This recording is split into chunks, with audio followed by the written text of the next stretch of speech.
The FBI's recovered new images from Nancy Guthrie's home cameras. Pictures from her front door, driveway, and backyard show people and cars in the days leading up to her disappearance. Over the past 6 weeks, coverage of Nancy Guthrie's case constantly loops back to one specific instant.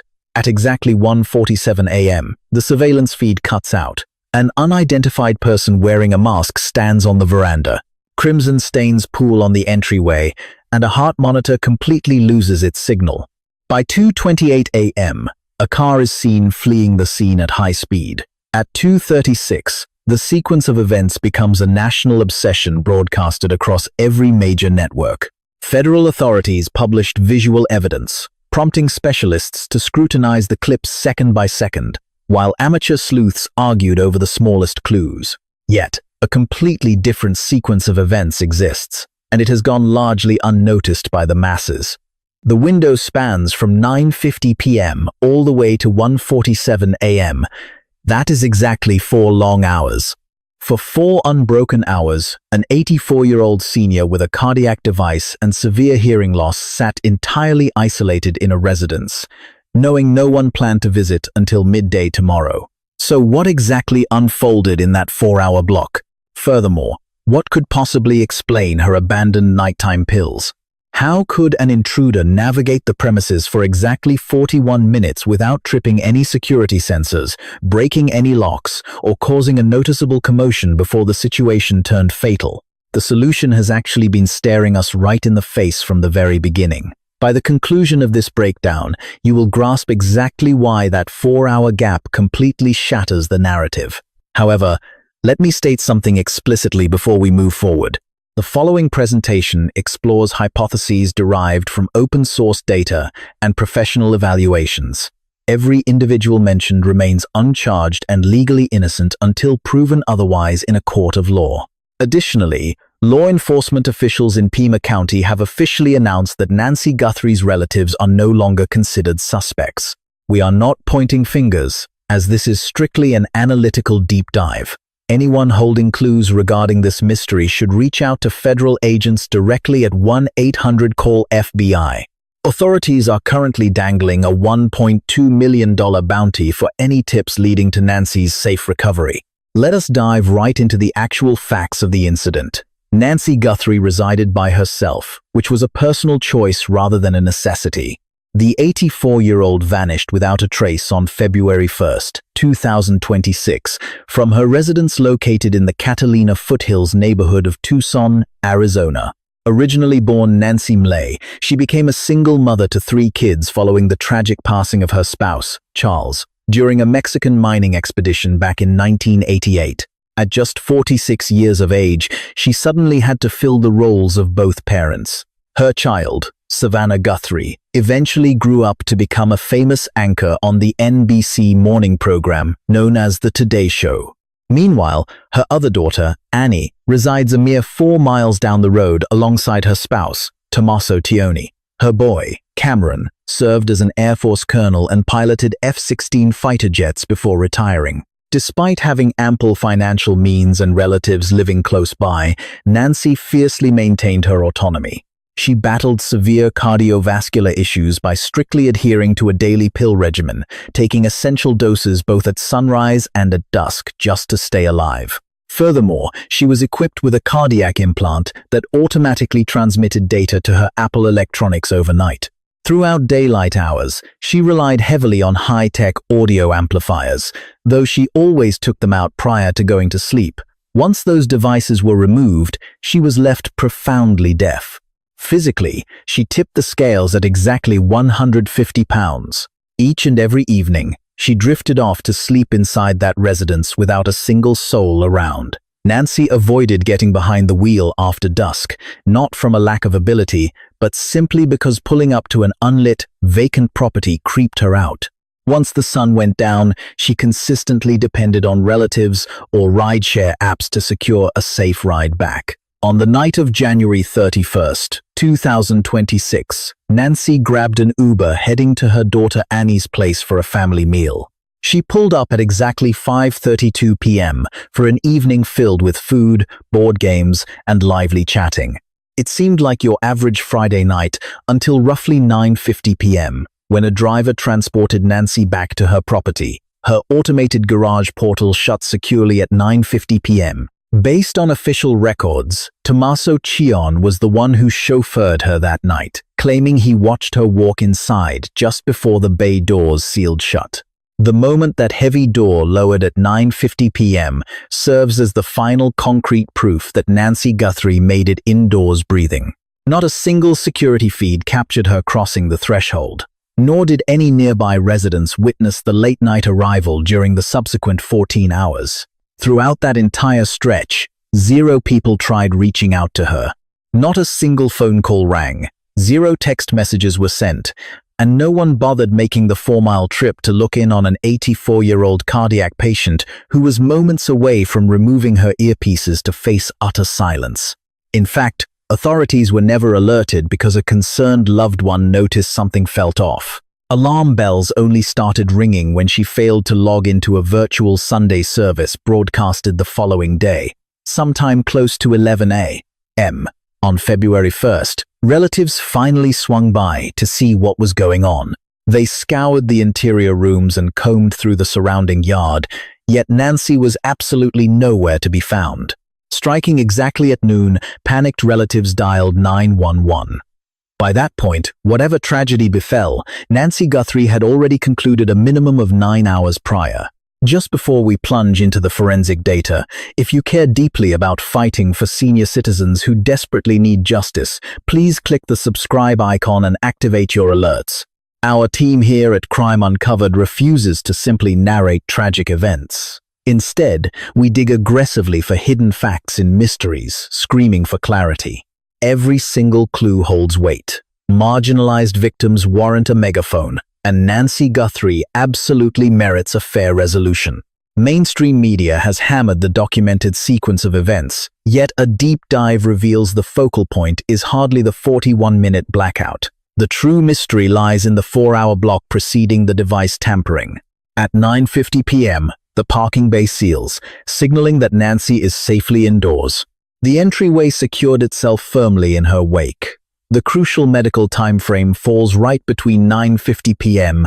and 10 p.m., since she consumed her cardiac pills religiously twice a day. She required a sunrise pill and a sundown pill, with the latter usually ingested right at 10 p.m. However, detectives entering the crime scene discovered those vital prescriptions sitting totally untouched. An 84-year-old senior equipped with an artificial heartbeat, entirely incapable of lasting 24 hours unmedicated, allegedly returned to her living room and skipped the very tablets keeping her alive. Retired federal investigator Maureen O'Connell highlighted this glaring discrepancy immediately. According to her expert opinion, this points to 3 distinct scenarios. Perhaps she completely slipped her mind, which is incredibly rare for a patient heavily dependent on an ironclad cardiac regimen. Alternatively, she bypassed her pills and climbed straight into bed, violating her own health protocols on the worst possible evening, or an unexpected event suddenly disrupted her actions. That massive void stretching from 10 p.m. until 1:47 a.m. remains an absolute mystery that nobody can decode. When morning broke, searchers located her cellular device sitting untouched right on the bedside table. Her physical purse remained inside the dwelling. Her vehicle sat parked securely indoors, and her audio enhancers had been removed. Every single personal item was situated in its normal resting place. Everything was perfectly normal, except for the glaring absence of the homeowner herself at 1:47 a.m. An unknown perpetrator physically tampered with the Nest front door lens to kill the feed. Federal cyber experts managed to salvage fragmented clips by teaming up with Google, extracting ghost data that technically shouldn't have survived since the homeowner lacked a paid cloud storage plan. The salvaged files depict a disguised intruder on the deck, wearing hand coverings and sporting a knapsack, while displaying what behavioral experts label as a sense of supreme confidence. This trespasser wasn't looking around nervously. They marched purposefully toward the lens as if they had memorized its exact location, thumping the glass 2 times right before ripping it offline. Veteran behavioral analyst Jim Clemente characterized that physical tap as incredibly nonchalant, comparing it to someone casually flicking a switch before exiting a hallway.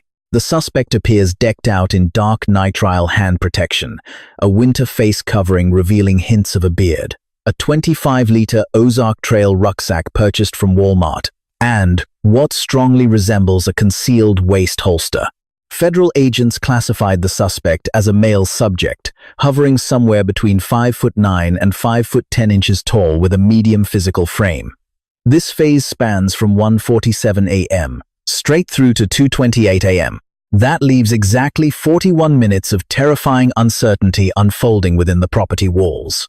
Law enforcement refuses to share the full narrative of that window, forcing us to rely purely on the physical remnants left in the aftermath. Investigators discovered crimson pooling on the veranda and morbid trails leading straight down the concrete parking pad. Ex-federal operative Maureen O'Connell thoroughly reviewed the spatter trajectory. The biological drops formed perfect circles with unbroken edges, indicating gravity pulled the fluid straight down from an elevated, non-moving source. That specific distribution strongly suggests the victim was hoisted up and transported rather than fleeing on foot. Crime scene technicians found absolutely zero gaps, indicating shoes stepping over the stains, lacking any messy smears or friction trails across the pavement. This ultimately forms the foundation of O'Connell's chilling professional conclusion. The intruder seemingly bundled the homeowner into some sort of wrap, lugged her out the main entrance, and loaded her into a waiting getaway car. The victim carried a body mass of 150 pounds, meaning a solo attacker could manage the lifting, though it would demand immense effort and significant time. Suddenly, at 2:28 a.m., the cardiac monitor goes completely dead. Her internal medical device completely dropped its wireless link to the cellular device resting on her bedside table. That severed digital handshake represents the absolute final technological footprint she left on this planet. It took exactly 41 minutes from the surveillance sabotage until the heartbeat tracker went offline, followed by an unidentified car appearing on tape at 2:36 a.m. A local resident's surveillance setup located 2.5 miles away on Camino Real caught a speeding automobile tearing across the screen. An NBC investigative reporter named Liz Kreutz actually recreated the exact driving path from the crime scene straight to that neighborhood lens.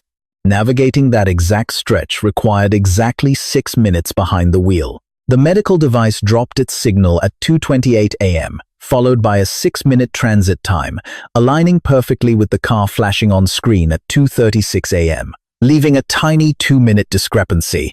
That is precisely the length of a brief hesitation a driver takes at a stop sign to scan their surroundings before merging onto a dark highway. Sheriff Nanos publicly verified that this narrow time frame seamlessly matches the estimated escape from the victim's driveway. Furthermore, the husband and wife who provided that crucial street footage reside completely outside the boundaries of the original police dragnet. Detectives never even knocked on their door to request the video files. The proactive citizens simply spotted the anomaly and handed it over voluntarily. That is the undisputed sequence of events. But now I need to break down the terrifying implications behind those timestamps. Once criminal profilers ripped this file apart, a handful of terrifying clues immediately jumped off the page. The abandoned pill bottles serve as the most glaring red flag of all, considering her nighttime regimen was strictly scheduled for 10 p.m. The rideshare dropped her at the curb at exactly 9:50 p.m., giving her a tight 10 to 15-minute buffer. Leading forensic specialist Joseph Scott Morgan pointed out that aging patients battling severe cardiovascular illnesses almost never skip their life-saving prescriptions. Assuming she strolled through the entryway at 9:50 p.m. and immediately collapsed into bed without touching her pills, it signals a massive deviation from her normal habits on the single most critical night of her life. The real mystery revolves around exactly what disrupted her schedule and at what time that happened. Investigators located Nancy's hearing devices inside the residence, indicating she had taken them out as she did every single evening. Once she took those devices out of her ears, she lost her hearing entirely. Former Deputy Eric Maldonado spent 29 years patrolling this specific community, and he pointed out how defenseless older adults become after dark when they depend on audio assistance. Assuming she followed her usual routine of removing the devices between 10 p.m. and 10:30 p.m., she would have spent the following 3 to 4 hours totally unaware of any sounds inside her own home. Even though there was a motion-sensing Nest doorbell set up by the main door, the system lacked a paid cloud storage plan. Ex-FBI investigator Jennifer Coffindaffer pointed to this specific fact as a crucial piece of the puzzle. Lacking that digital storage package meant the lens could only pick up movement and broadcast it in real time, without ever backing up the video files to an external drive. In reality, the device functioned as little more than a fake deterrent. A frequent visitor to the property would have undoubtedly realized this weakness. Federal agents managed to salvage a few leftover digital traces from Google by pulling out tiny pieces of information temporarily stored on the device itself, a technique known as scratching. That recovery effort only succeeded because tech experts at Google dedicated several days to mining every last drop of information they could find. Usually, video clips like those would be lost permanently. A wrought iron barrier secures the main entryway to Nancy's yard. Detectives showed up on the 1st of February and found absolutely zero evidence that someone had broken in. Former Lieutenant Randy Sutton observed that this detail points to a couple of distinct possibilities. Either the barrier remained unlatched, or the perpetrator already understood exactly how to bypass it smoothly. Forensic teams have spent countless hours examining the crimson stains covering both the entryway and the parking area. Ex-federal agent Maureen O'Connell explained that the shape of those splatters strongly proves the victim was entirely incapacitated while being removed from her residence. Those red drops dropped straight downward, creating perfect circles rather than stretched out shapes. Such a layout proves the bleeding object remained totally still while being transported at a steady level. Investigators discovered absolutely no streaks to suggest a body was pulled across the ground. Furthermore, no shoe prints interrupted the trail of crimson spots. O'Connell concluded that the perpetrator must have bundled the victim up, probably using bedding of some kind, before hauling her out to a waiting car. Exactly 41 minutes passed between the moment the security lens went dark and the instant her heart monitor stopped transmitting. Ex-federal behavioral analyst Jim Clemente pointed out that spending 41 minutes walking around a residence does not match the behavior of a hasty thief or a terrified trespasser.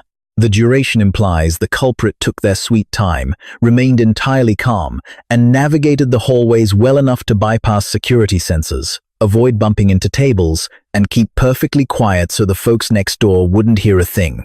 Clemente stated that such behavior highlights intense preparation, total composure, and a prior history of visiting the residence. Ex-federal investigators, crime scene experts, and behavioral specialists have all come up with several different ideas regarding the fate of Nancy Guthrie. These hypotheses come from seasoned professionals looking at behavioral trends from comparable investigations alongside the unique facts found at this particular crime scene. Here are the leading ideas still being debated by outside specialists. When dealing with crimes of this nature, investigators must tackle a few key mysteries. Which individual understood her daily habits? Which person memorized the floor plan? Who exactly realized the surveillance lens was basically dead? What kind of person realized she had no company that night? This particular angle looks closely at the specific intelligence the perpetrator required to pull off the attack exactly as it happened. First up is the surveillance setup. The killer didn't simply spot the lens, they understood the lack of paid backup storage meant absolutely no video was being kept. Then there is the auditory equipment, specifically the fact that the victim took it out before bed and lost all sense of sound. They also knew about her pill regimen, specifically that she took her nighttime pills right around 10 p.m. Add to that the exterior barrier and the exact method for unlocking it gently. Finally, they had the floor plan memorized, allowing them to creep around the pitch-black residence without tripping sensors or creating a racket. They also understood the schedule well enough to realize no one would come looking for the victim until 12 p.m. the following afternoon. You simply cannot learn those types of intimate details just by staking out a property for a couple of evenings. That level of deep familiarity only comes from spending a significant amount of time actually walking around inside the residence. Jennifer Coffindaffer brought up another interesting point entirely. Did someone tail the victim from her previous stop before she pulled into her driveway? Detectives eventually impounded a car. Authorities have kept hold of a blue Honda CR-V owned by the victim's daughter, Annie, and her husband, Tommaso Cioni, for over 40 days without giving it back. Whenever cops hold onto a car for that extended stretch of time, they are hunting for very particular clues, like matching up DNA, scanning for GPS bugs, and testing every single strand of fabric. However, the idea that the killer had inside information absolutely does not mean relatives were automatically involved. The culprit could easily be any person who frequently stepped foot on the property. That list includes maintenance crews, yard workers, builders, medical assistants, rideshare operators, and package couriers. Joseph Scott Morgan really hammered this idea home. Crimes against senior citizens frequently feature suspects hovering right on the edges of their social circles. It might be a guy who only visited the residence a handful of times. They might have simply noticed the resident was an older, isolated lady with some very wealthy ties. The victim heavily depended on rideshare apps to get around after dark. Each trip introduced her to an unknown driver who suddenly learned where she lived, saw her advanced age, and watched her walk into an empty house late at night. The moment a malicious individual realizes you lack protection, they view that vulnerability as an absolute goldmine. This angle neatly answers how the intruder realized the lens was dead, why they didn't trip any security alerts while creeping around, how they bypassed the front barrier so smoothly, and why they stuck around for 41 minutes. Though it utterly fails to name a prime suspect, gives no motive for singling out this particular victim, and ignores the creeping around caught on tape back on January 23rd. But what happens if this was a group effort? Lieutenant Randy Sutton looked closely at the practical execution of the break-in and suggested there might have been a team involved. Aerial video from Fox News revealed shattered security bulbs out in the backyard. Someone manually broke the main entrance lens at 1:47 a.m., while the back illumination was totally wrecked. You are looking at two totally distinct areas being prepped for an invasion. A solo act could technically handle both tasks, yet a pair tackling them at the exact same time works far better and cuts down on the risk of getting caught. This specific hypothesis suggests the crime demanded a couple of completely different talents. The first guy acts as the mastermind who gathers the intel, maps out the residence, locates the lenses, memorizes her routine, totally avoids the actual property, keeps his distance, and builds a rock-solid excuse by hanging out somewhere else when it happens. The second guy serves as the muscle who actually breaches the entrance at 1:47 a.m. Following instructions he got days or even weeks prior, completely aware of which lenses actually roll tape, which ones are fake, and exactly what sits inside every single bedroom. Maureen O'Connell pointed out how a duo splits up all the vital chores perfectly. One guy controls the victim, the other secures the perimeter. One suspect physically walks her down the corridor. His partner keeps an eye on the road. One hauls her over to the getaway ride, the other takes the wheel. Handling all those tasks makes 41 minutes incredibly risky for a lone wolf. But for a coordinated pair, it simply becomes a smooth routine. Several media outlets spoke with police insiders and verified that the intruder actually scoped out the residence several times prior to the abduction. Look closely at one federal photograph, and you will notice the prowler isn't carrying a bag. Yet in the actual video clips, the guy clearly has a pack strapped on. He wore the exact same outfit but carried different gear, proving he stopped by on two separate occasions.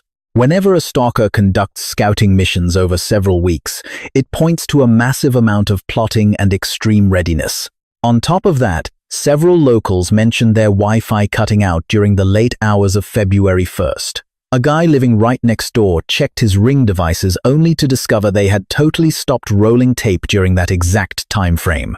Surprisingly, the glitch didn't fry his entire setup. Only the lenses pointing directly at the victim's yard went black.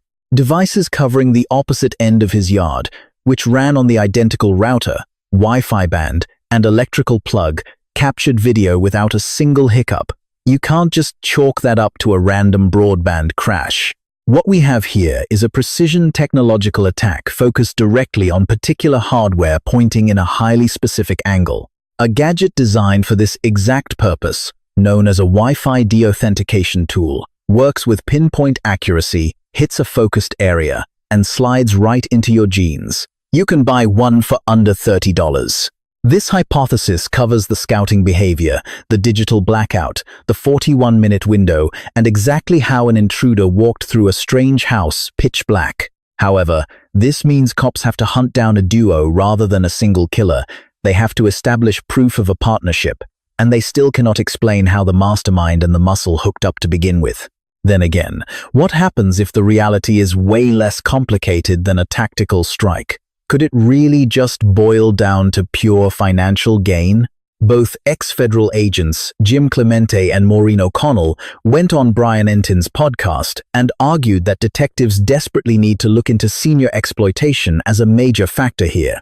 Cops need to drag in literally anyone who had the slightest connection to the victim for intense questioning. We are talking about the pool guys, yard maintenance crews, handymen, couriers, rideshare operators, and frankly, anyone who ever set foot indoors.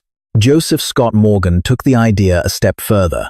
In his experience, crimes against older folks usually stick to a highly predictable script. Scumbags zero in on senior citizens specifically because they assume there's cash to steal. The victim's value skyrocketed if the killer already knew exactly who her famous child was. When you are down in Tucson, figuring out that an isolated older lady in the Catalina foothills gave birth to an NBC Today Show anchor doesn't exactly take a master detective. All you really need is a quick Google search. The victim leaned heavily on rideshare drivers for her evening trips. With every single trip, a total stranger figured out her home base, realized she was old, learned her schedule, and watched her enter an unlit residence all by herself. Maureen O'Connell mentioned that older folks occasionally give people way too much benefit of the doubt. She even noted that her personal neighbor, who happens to be the same age as the victim, would literally invite a totally random guy inside just to use the bathroom. As forensic expert Joseph Scott Morgan pointed out, hired workers gain incredibly intimate access to your entire life, observing your loved ones and evaluating all your personal belongings. It gives them a front row seat to your assets and shows them exactly where your weak spots lie. To illustrate this point, he brought up the horrific kidnapping of Elizabeth Smart, where a temporary repairman scoped out the residence and subsequently came back to snatch the young girl right out of her own bed. Routine maintenance crews like yard workers, swimming pool technicians, or general repair staff frequently visited Nancy's property. Every single one of those workers would have spotted that smart doorbell and potentially realized that the device was not actually capturing video footage. Those same people would quickly realize they were dealing with a senior citizen living completely by herself. Viewing it from this angle makes perfect sense of how an unknown person might thoroughly scope out the residence beforehand. While this easily accounts for a financially driven motive like a ransom demand aimed at prominent relatives, it totally fails to explain that 41-minute window. A repairman who dropped by occasionally simply wouldn't be able to maneuver through a pitch-black residence so effortlessly. It also fails to account for how casually the intruder touched the security device. Moving like that suggests a person who has stepped onto that exact entryway hundreds of times before. Plus, it leaves the January 23rd stalking activity completely unexplained, though certain detectives view the whole situation through a totally different lens. Having patrolled this specific community for 29 years, former Deputy Eric Maldonado suspects that this tragedy began as a simple break-in before violently spiraling out of control. In his view, a thief intentionally zeroed in on her property. The perpetrator clearly understood that an older woman resided there and assumed she would be fast asleep. Striking after dark was necessary since the local streets are way too active during daylight hours. But according to this hypothesis, a massive hiccup occurred when the victim suddenly awoke. A violent struggle broke out, leaving a bloody mess right outside the front door, instantly changing the attacker's main objective. Based on Maldonado's professional analysis, the victim herself became the primary source of evidence. The attacker knew their genetic material was likely trapped beneath her nails, smeared across her garments, and left on her bare skin. Any crook in the country fully grasps that biological traces will inevitably link them to the offense. Leaving that kind of proof lying around simply isn't an option. Consequently, the assailant dragged her out into the barren wilderness and kept the dumping ground a permanent secret. Viewing the case through this framework implies that abandoning the prescription drugs wasn't some calculated maneuver. They were merely forgotten in the chaos of the unexpected struggle, completely altering the perpetrator's original intentions. Keeping the victim breathing was absolutely never part of the revised agenda. Evading capture became the sole priority at that point. While A Robbery Gone Wrong nicely covers the financial motivation and clarifies why she was removed from the premises to silence a witness, it completely ignores the 3-week period where someone actively monitored the property. Those preliminary scouting trips on January 11th and January 23rd simply don't align with a random break-in, nor does the highly technical use of a network jammer aimed at taking down particular security feeds. The lengthy 41-minute duration remains another glaring inconsistency here. Typical thieves simply don't hang around a property for almost 3/4 of an hour following a violent scuffle. However, a final hypothesis actually weaves multiple aspects of these differing ideas together into one cohesive narrative. This perspective suggests the culprit wasn't a relative or a tight companion, yet they weren't a total unknown either. We might be looking at a fringe acquaintance who slowly compiled details from a distance without ever stepping foot inside. Think along the lines of a short-term employee at a diner she regularly visited. Perhaps it was a local Tucson performer who discovered through mutual friends that a bandmate's elderly relative resided solo out in the hills. The perpetrator could easily be a guy hanging out at the same gatherings as her relatives, quietly soaking up personal trivia over a period of several months. According to retired federal profiler Jim Clemente, a town like Tucson features highly interconnected communities where gossip flows freely without anyone having to dig for it. It's incredibly easy to pick up rumors and passively collect intimate facts regarding the folks orbiting your social sphere. Since Nancy's daughter and son-in-law spent 20 solid decades deeply embedded in that regional culture by performing music and working as educators, intimate knowledge concerning the victim could have easily spread, including her home location, her daily habits, and her connection to a prominent child, all trickling down the grapevine unnoticed. In fact, authorities busted a guy named Derek Keller after he shot a direct extortion message straight to the couple's personal mobile devices. His text basically asked if they had acquired the cryptocurrency yet, claiming his crew was standing by right now for the transfer.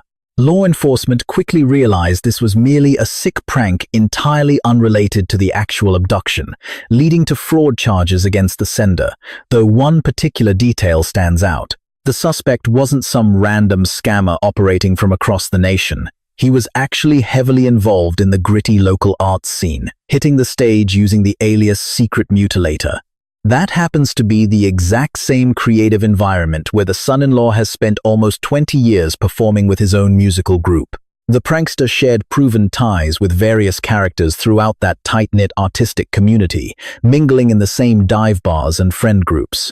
Considering the local indie scene probably consists of only 200 to 300 individuals, everybody basically rubs shoulders with everybody else. It makes you wonder how many folks connected to that specific network secretly knew the victim's personal details. Facts about where she lived, her daily schedule, her frailty, and her well-known kid could easily float around a clique where no one is a stranger. Word gets around remarkably fast in those environments, requiring absolutely zero aggressive snooping to uncover.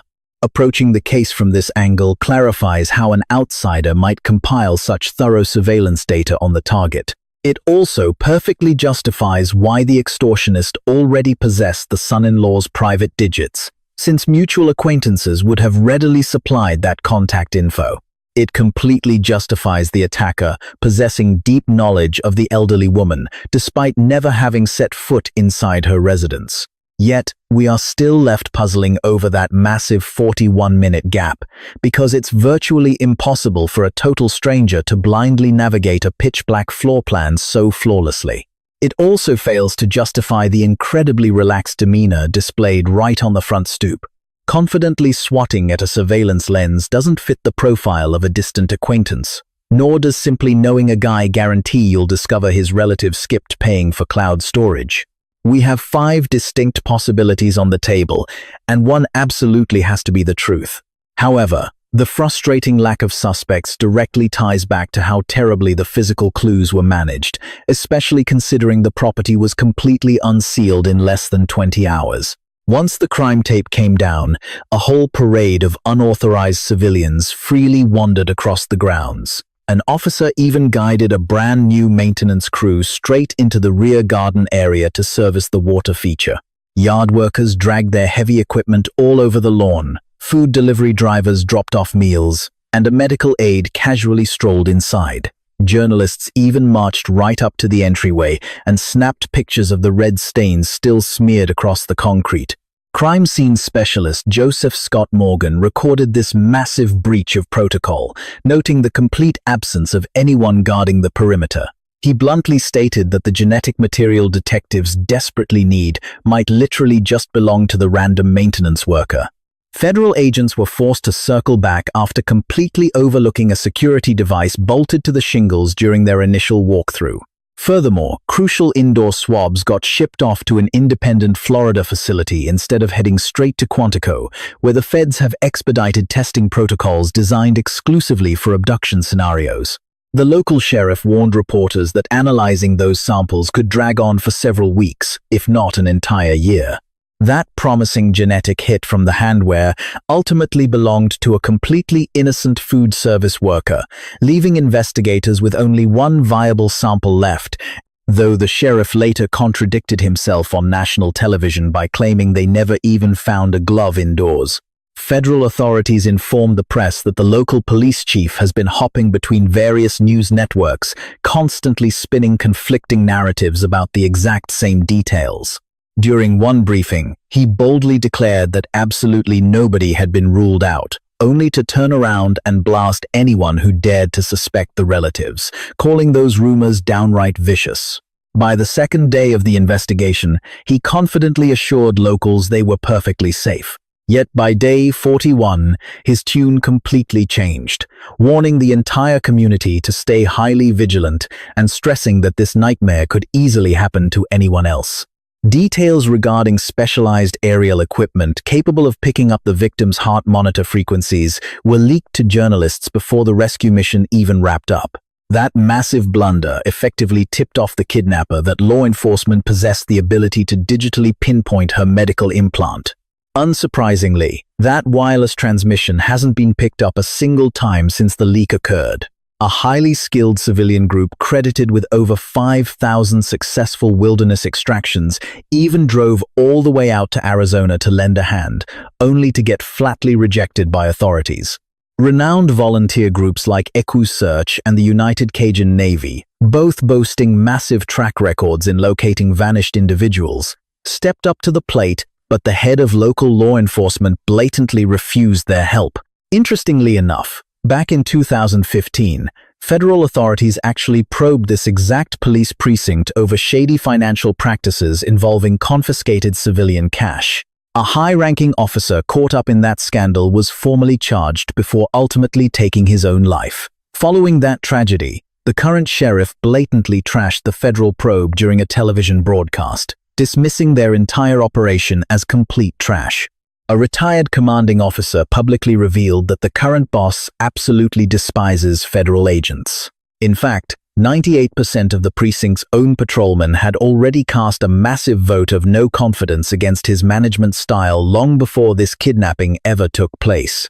Progress in the manhunt is actually happening in spite of the disastrous upper management, rather than due to their guidance. Even with all the blatant blunders, the net is finally tightening, thanks to an exclusive federal squad consisting of 4 investigators and a supervisor grinding away tirelessly at the local bureau.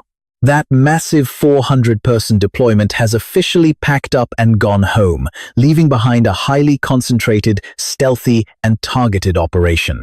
As retired federal expert Jim Clemente pointed out, detectives likely already interviewed the actual perpetrator way back at the start of the case. Authorities simply lacked the hard proof required to slap handcuffs on the guy at the time. Elite police work is essentially just grinding through the exact same clues repeatedly until the truth finally shakes loose. Those biological samples recovered from the living room are currently still under the microscope. Breakthrough ancestral tracing, The exact same method that nailed a notorious California serial killer decades later, and swiftly linked the Idaho College suspect to the stabbings, completely bypasses the need for the culprit to be logged in the national database. All it takes is a single third cousin popping up on a genealogy site, a fragmented link, a lineage chart, or a single offshoot that points to an identity. Having a pair of genetic fingerprints doubles the odds of catching them. While that handwear eventually pointed back to a food service worker, investigators still have that blended biological evidence gathered right from the living room. The odds that the culprit who shed their genetic material at the victim's residence has absolutely no kin registered on ancestral tracing platforms plummets whenever fresh swabs get submitted across the globe. The network records pulled from the victim's house might hold connection attempts, acting like electronic tracks from any mobile device passing close by during the evening of February 1st. Cell phones transmit these signals non-stop without us knowing. Assuming the perpetrator had their wireless connection turned on, that home hub could have easily grabbed whatever network identifier their gadget was trying to locate. Such a connection might reveal the exact neighborhood the criminal calls home, which broadband company they use, or even the specific label they gave their personal Wi-Fi. All of those crucial details are currently sitting with federal agents. Compared to genetic testing, decoding this takes barely any time at all. Tech experts are actively charting out the electronic blind spots, noting exactly which security lenses shut down, which ones kept rolling, the exact hour, and the precise angle. Once finished, that grid is going to pinpoint exactly where that signal jammer was planted the moment someone flipped it on. Knowing that exact spot shrinks the perpetrator's whereabouts down to a pinpointed address on a very particular block at an exact minute. Investigators have also pulled mobile mast pings spanning several different days. We are looking at February 1st, January 23rd, and maybe even January 11th. Federal authorities are hunting for a specific mobile device that pings near the scene on multiple occasions. The moment they tie that handset to anyone linked to the scenarios analysts have been kicking around, the whole investigation wraps up. I want to share a side of Nancy Guthrie that totally gets lost in the headlines. She was so much more than just a missing senior citizen. This was a strong mom who brought up 3 kids single-handedly following the passing of her spouse. She was the kind of grandma who loved hosting board game evenings heading into the weekend. She cherished her freedom deeply and totally rejected the idea of selling her house, despite knowing she would be way more secure crashing with relatives. She grabbed a rideshare to grab food on the evening of January 31st since walking into an empty, unlit residence by herself gave her the creeps. The woman thrived on a very predictable schedule, taking pills right at 10 o'clock at night, removing her earpieces right before sleep, tuning into Sunday service broadcasts until a stranger completely robbed her of those daily comforts. Medical professionals strongly believe she probably passed away inside of 72 hours after the abduction, completely stripped of her prescriptions, lacking cardiac device tracking, and stuck in silence. Reaching the age of 84, this poor lady was snatched right out from under her covers during the dead of night by an intruder who totally ignored her life-saving medicine. Authorities are now strictly treating this as a body retrieval mission. Her loved ones are completely aware of this grim reality. Savannah Guthrie actually went on record stating the relatives have made peace with the brutal truth that she might not be breathing anymore, yet they desperately crave closure on her whereabouts. The family absolutely deserves to lay her to rest properly. There is undoubtedly an individual down in Tucson holding the key to whichever hypothesis is actually true. Perhaps a local resident caught a weird glimpse of something. Maybe a buddy picked up on a sketchy rumor, or perhaps an acquaintance spotted an interaction that just felt completely off. An unusual chat way past midnight, some random cash transaction, a sudden shift in personality during the month leading up to February 1st. The individual holding that puzzle piece could literally be staring at this exact video. The absolute core of this entire mystery falls inside the 4 hours stretching from 9:50 at night until 1:47 in the morning. That missed dose of prescription drugs, those earpieces sitting on the nightstand, that security lens failing to capture a thing, the automatic carport shutting with just a single person watching, followed by 14 straight hours of dead quiet before a single soul bothered to knock on her door. Every single one of these bizarre clues can be wrapped up perfectly by just one of our proposed scenarios. Physical clues are currently chilling in testing facilities, backed up on data drives, caught on tape, and locked down tight inside a seized ride that technicians are still tearing apart 40 days after the fact. Those facts are locked in place. They sit there silently. Meanwhile, the monster behind this is watching their window of opportunity slam shut, forcing them to choose between confessing voluntarily or letting the forensics do the talking. The reality of criminal partnerships is that the very first guy to flip always scores the sweet plea deal. Whoever talks second gets completely hammered by the district attorney. The suspects have to keep their mouths shut tight. They are forced to rely on the blind hope that their partner will not cave under pressure. Throwing a massive $1.2 million bounty into the mix completely shatters that shaky loyalty. Should you possess any clues regarding the vanishing of Nancy Guthrie, definitely reach out to federal agents by dialing 1-800-CALL-FBI. Make sure to hit subscribe on Crime Uncovered to keep tracking this ongoing investigation. Ring that notification bell so you stay in the loop whenever massive developments drop. Leave your thoughts down in the comments section. Which scenario do you think perfectly solves the mystery of that 4-hour window? I promise you this investigation is heading for a massive breakthrough. The forensic facts simply cannot be faked. Those established clocks are set in stone. Genetic markers are not just going to vanish into thin air. A real human out there holds the secret behind the fate of Nancy Guthrie. Once the actual story comes to light, serious legal consequences are going to hit them hard. The disappearance of Nancy Guthrie is more than just a haunting true crime mystery. It is a painful reminder of how vulnerable many elderly people become when they live alone. Behind the headlines and forensic timelines lies the story of an 84-year-old woman who spent her final years fiercely protecting her independence. Like many seniors, Nancy followed a routine, trusted familiar faces, and believed the quiet walls of her home would keep her safe. This tragedy forces us to confront a difficult truth. Isolation can quietly create opportunity for those with harmful intentions.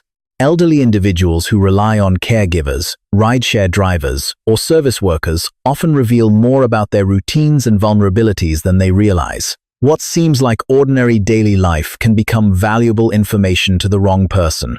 Nancy's case teaches us that protecting older adults requires more than sympathy, it requires awareness and action. Families must check in regularly, communities must watch out for one another, and technology meant to protect must actually be maintained and monitored. Small precautions can make the difference between safety and tragedy. Most importantly, Nancy Guthrie should not be remembered only as a victim. She was a resilient mother, a devoted grandmother, and a woman who spent decades caring for others. Seeking justice for people like Nancy is not just about solving a crime, it is about honoring their dignity and ensuring that no elderly person disappears into silence and is forgotten.